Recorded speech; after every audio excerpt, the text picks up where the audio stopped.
everyone, welcome to our channel Biotex. Today we'll cover protein charge, and in previous lectures we have done lacoperon and trypopron.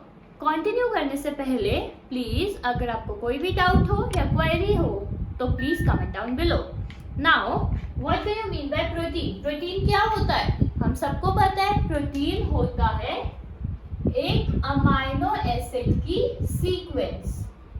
ठीक है, it is a sequence of amino acid. Means amino acid ऐसे arrange है कि बहुत long chain बना रहे हैं और फाइनली हमें प्रोटीन मिल रहा है. चार्ज क्या हो सकता है? Positively charge, negative charge. जो हम चार्ज देखते हैं कि वो कैटायनिक है या anionic. Anionic generally negative charge होता है, कैटायनिक पॉजिटिव चार्ज. ठीक है, अब इसको शुरू करने से पहले हमें बेसिक चीजों का पता होना चाहिए. जैसे क्या? पीएच क्या होता है? PH is the concentration of H plus ions. कि कितने H प्लस आयंस प्रेजेंट है किसी सॉल्यूशन में. अब H प्लस आयंस तो है, अब हमें पीएच की रेंज क्या क्या डिपेंड करती है? 1 से लेके 14 तक.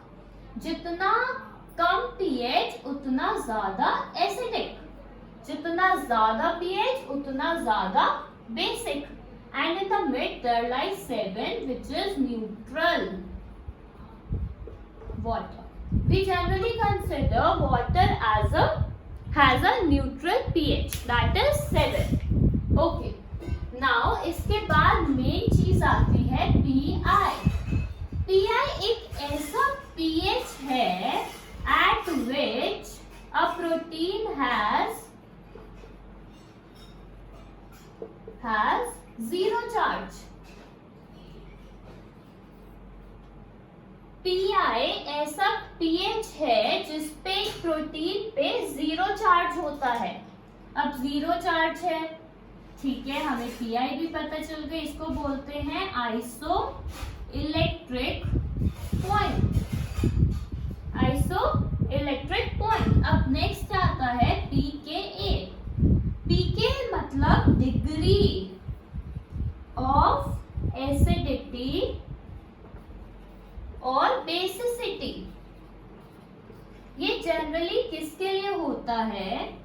ये ग्रुप्स के लिए होता है. जो भी प्रोटीन पे ग्रुप्स प्रेजेंट है, जैसे अमाइनो ग्रुप, कार्बोक्सी ग्रुप, ऐसे बहुत सारे आर साइड चेन में भी ग्रुप्स प्रेजेंट होते हैं, उनके लिए पीके वैल्यू हम कंसिडर करते हैं.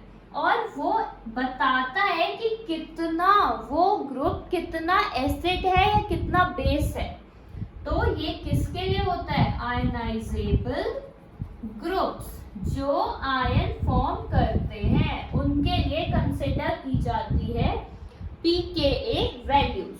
अब आपको तीनों में डिफरेंस बहुत इजीली क्लियर हो गया होगा. अब सबसे पहले हम एक अमाइनो एसिड का स्ट्रक्चर देखते हैं. सबसे सिंपलेस्ट और सबसे इजी अमाइनो एसिड कौन सा है? कौन सा है गाइस? ग्लाइसिन. ग्लाइसिन ग्लाइसिन का स्ट्रक्चर सबसे इजी होता है. हमें हमेशा अमाइनो एसिड का स्ट्रक्चर ऐसे ही बनाना चाहिए. एक साइड N ग्रुप, दूसरे साइड C ग्रुप, ऊपर H, नीचे R ग्रुप. यहाँ पे R साइड चेन में H प्रेजेंट होता है. ये R साइड चेन, ठीक है. अब इसमें एक ये आयनाइजेबल ग्रुप है, ये आयनाइजेबल ग्रुप है. अब आप बोलोगे कि ये दोनों तो हर अमाइनो एसिड में प्रेजेंट है, तभी तो ये इससे हम बेसिक है, ये ज्यादा. ये क्या है? एसिडिक है.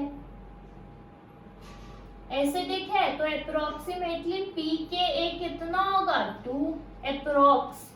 इसका pKa कितना होगा? 9. ठीक है, तो हमें pKa से पता चल रहा है ना, 2 है, कम pH है तो ज्यादा एसिडिक है.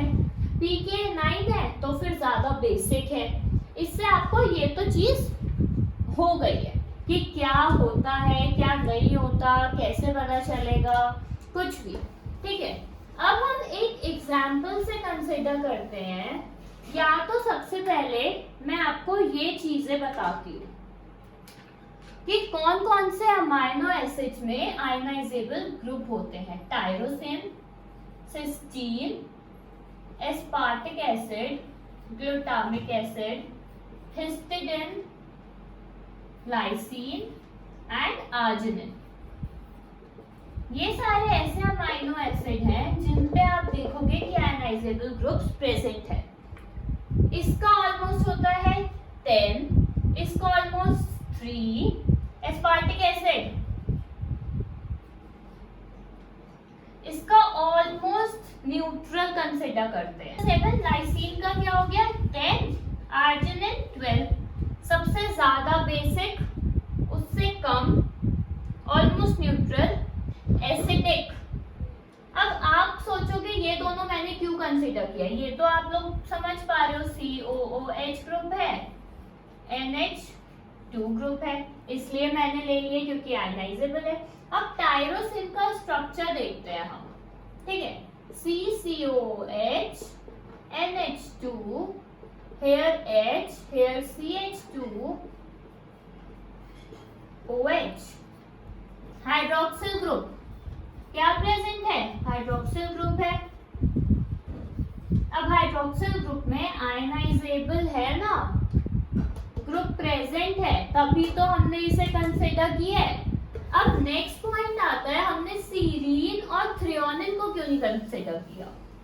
ये भी क्योंकि उसमें भी है तो हाइड्रोक्सिल ग्रुप तो प्रेजेंट ही है, बट उसका आयनाइजेबल ग्रुप इतना स्ट्रॉन्ग नहीं है कि वो H+ आयन गेन कर सके या H+ आयन डोनेट कर सके। अब सिस्टीन, सेकेंड हम सिस्टीन का केस लेते हैं। NH2H, यहाँ पे आएगा सिस्टीन,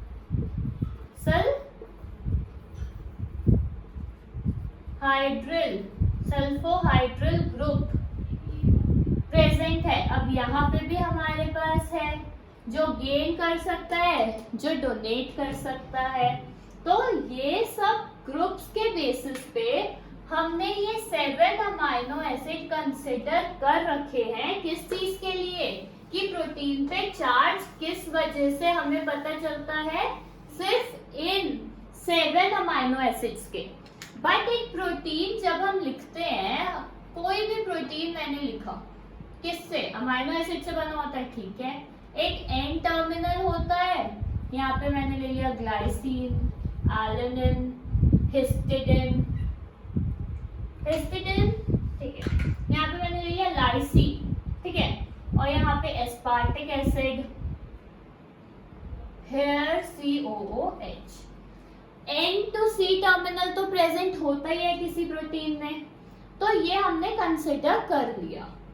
अब यहाँ पे मैंने आपको बोला कि इसका pKa वैल्यू इधर लिखते हुए चलते हैं। 9, glycine 0, alanine 0, lysine 10, aspartic acid, ठीक है। हमने pKa वैल्यू हर ग्रुप की या हर अमाइनो एसिड की लिख दी इधर। और N और C तो प्रेजेंट ही होता है, चाहे वो आप कुछ भी लो। बीच में आप इसलिए कंसिडर नहीं कर रहे हो क्योंकि वो किस लिए यूज आ गई, आपका अमाइड बॉन्ड बनाने के वजह से। तो वो आपको आयनाइजेबल नहीं ग्रुप दे सकता है, वो आपको H+ या H- ग्रुप्स दे भी नहीं सकता है, ना ले सकता है, ठीक है। अब यहाँ पे एक सॉल्यूशन है जिसका pH है 5, कंसिडर करते हैं। pH है मतलब एसिडिक है, बहुत ज्यादा एसिडिक, H+,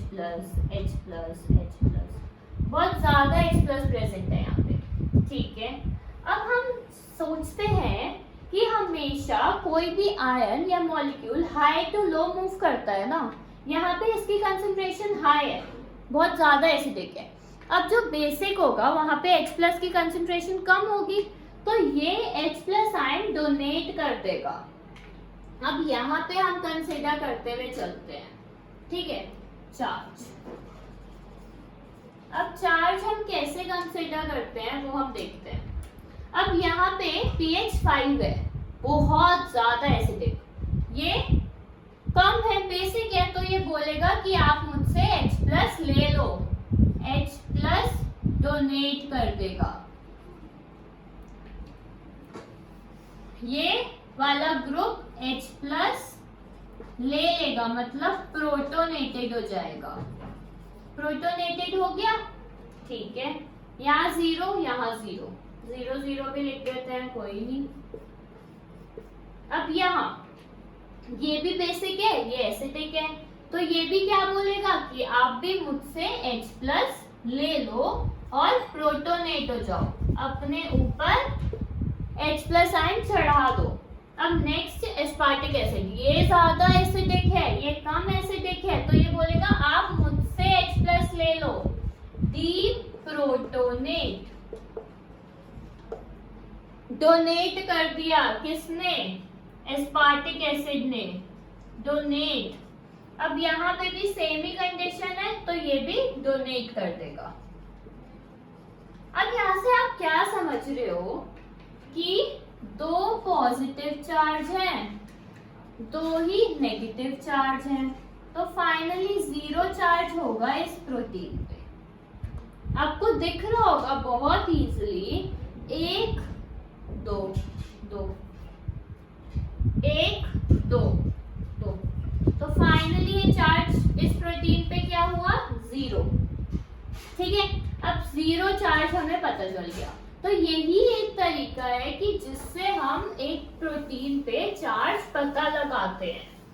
और आप ये हमेशा ध्यान रखना, जहां H+ की कंसंट्रेशन ज्यादा होगी वहां से वो कम कंसंट्रेशन की तरफ, या जहां पे H+ की कंसंट्रेशन कम है, जो ज्यादा बेसिक है, वहां मूव करेगा। बट जो ज्यादा एसिडिक है वो अगर दे रहा है, क्योंकि उसके पास H+ की कंसंट्रेशन ज्यादा है, तो वो डोनेट कर देगा किसको? उस सॉल्यूशन को। हमेशा एक प्रोटीन पे चार्ज उसके सॉल्यूशन से ही आता है कि उस पे pH कितना है एक सॉल्यूशन पे। एक सॉल्यूशन पे pH और एक प्रोटीन पे charge, they are inter related, और चार्ज pK वैल्यू पे भी डिपेंड करेगा। और ये pK वैल्यूज आप याद रखो तो बहुत अच्छा है, वैसे जनरली एग्जाम्स में गिवन भी होता है। COH हमने एसिडिक है तो आप 2 ले लो, ये बेसिक है 9 ले लो।